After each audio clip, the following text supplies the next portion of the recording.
वीर गोकुला भारतीय इतिहास का ऐसा वीर जिसे हमने इतिहास के पन्नों में इस तरह खो दिया है कि आज हम उनके बारे में भूल चुके हैं। यहाँ तक कि हम में से ज्यादातर लोगों को ये भी पता नहीं है कि वीर गोकुला नाम से प्रसिद्ध गोकुला सिंह भी हमारे इतिहास का एक अहम हिस्सा है। वीर गोकुला के जन्म के बारे में तो हम में से किसी को जानकारी तक नहीं। बस हम सब इतना जानते हैं कि वो आगा गोत्र के जमींदार मधु आगा के दूसरे पुत्र थे। वैसे तो वीर गोकुला अब्दुल नबी को मारने के बाद प्रसिद्ध हुए, लेकिन उनका परिवार शुरुआत से ही मुगलिया हुकूमत के खिलाफ रहा।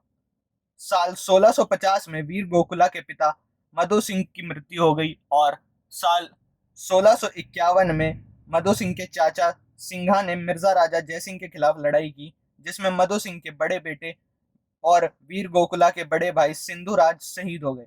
जिसके बाद वे अपने और अन्य जाट परिवारों के साथ सिनसिनी गांव को छोड़कर यमुना पार कर तिलपत गढ़ी में आकर बस गए, जिसको आज तिलहू के नाम से जाना जा रहा है।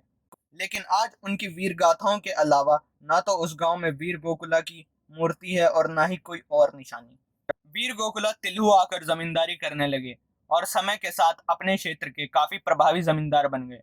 मुगल शासक औरंगजेब ने जब हिंदुस्तान को दर उल इस्लाम बनाने के लिए गैर मुसलमानों पर कर कई गुना ज्यादा बढ़ा दिया, तो वीर गोकुला ने इसका विरोध किया और बाकी सभी किसानों को भी कर देने से मना किया।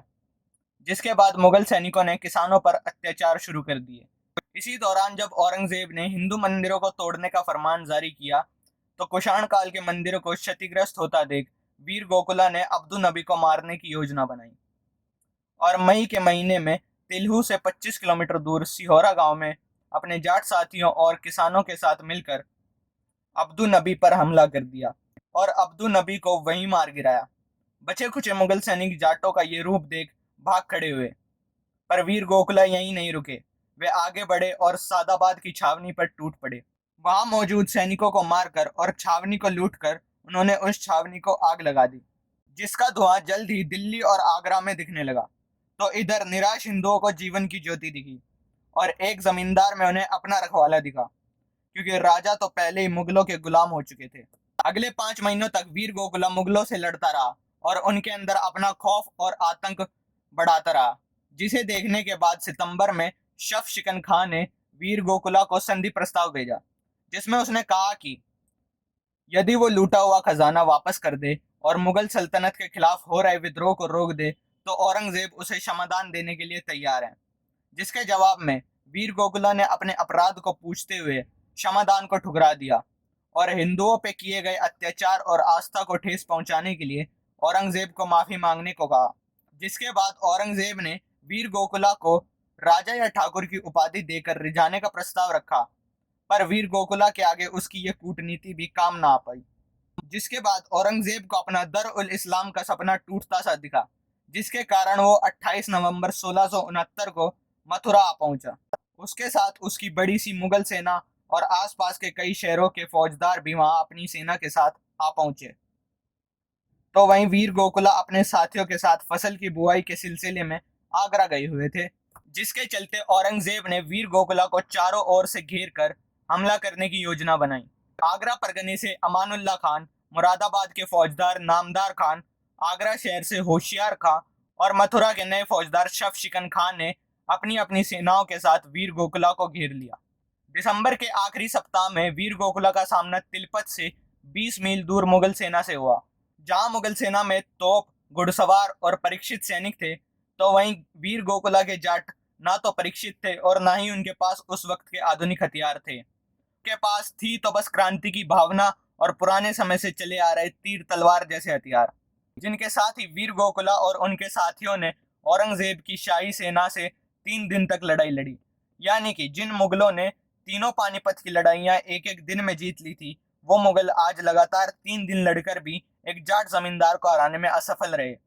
लेकिन तीसरे दिन जब जाटों ने मुगलों पर विजय प्राप्त कर ही ली थी, कि तभी हसन अली खां वहां अपनी सेना के साथ आ पहुंचा, जिससे मुगलों का पलड़ा भारी हो गया और उन्होंने वीर गोकुला के साथ उनके ताऊ उदय सिंह को परिवार बंदी बना लिया और उनके साथ हजारों जाटों को भी बंदी बनाया गया। परंतु जब तक युद्ध भूमि में मौजूद एक एक जाट वीर गति को प्राप्त नहीं हो गया या फिर उसे मुगलों द्वारा बंदी नहीं बना लिया गया, तब तक वो युद्ध चलता रहा। इस युद्ध को देखते देखते तिलपत के गढ़ का भी पतन हो गया।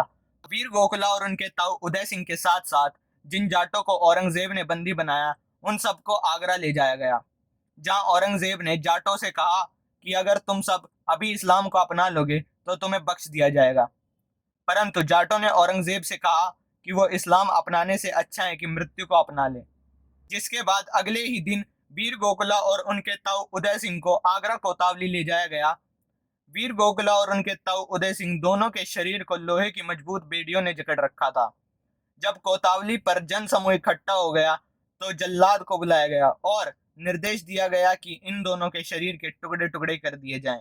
यह आदेश पाते ही जल्लाद ने कुल्हाड़ी उठाई और पहला वार वीर गोखला के कंधे पर किया, जिससे वीर गोखला का हाथ धड़ से अलग होकर चबूतरे पर जा गिरा और उनके कंधे से खून का एक फव्वारा बन गया, जिसे देख पूरा जनसमूह हाहाकार करने लगा।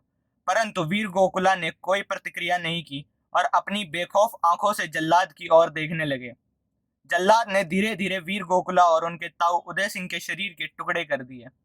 इधर वीर गोखला वीर गति को प्राप्त हुए तो उधर मथुरा में स्थित केशव राय जी का मंदिर गिरा दिया गया। हमारा ये वीर हमारे सम्मान को तो बढ़ा गया, पर हमें ये वीर गोखला जाट याद भी नहीं, जिस सिहोरा गांव में इस वीर ने अब्दुल नबी को मार गिराया। उस गांव के नौजवान दारू पीने में मगन हैं। क्या नाम है आपका? हमारा नाम तेजवीर है भाई। क्या करते हैं आप? कछु ना, कुछ नहीं करते? ये हमने जाट वाली बात की, कुछ नहीं करते, क्या करोगे बोलो? टेका चल रहे हैं दारू के, जाट के ठिकाने ही तो हैं।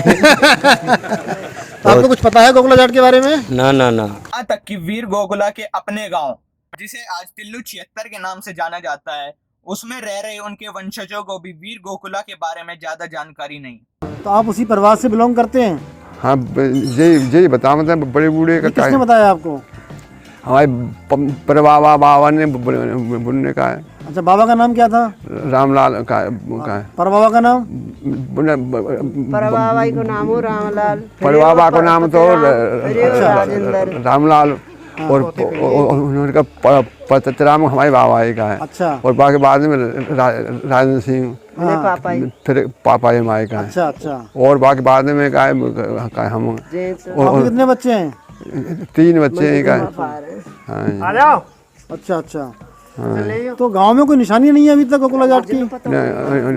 कोई ना है का। तो आपके परिवार के हैं तो आपको पता होना चाहिए ना। तो क्या कोई मूर्ति लगवाते, कुछ करवाते, कुछ ही मूर्ति लगवा लेते कम से कम गांव में, घर पे ही। कोई का आखिर में आपसे बस इतना पूछना चाहूंगा कि जिस वीर ने आपके और आपकी धर्म की रक्षा के लिए जान कुर्बान कर दी, क्या उसे भूल जाना ठीक है या नहीं? जवाब जरूर दीजिएगा। राम राम।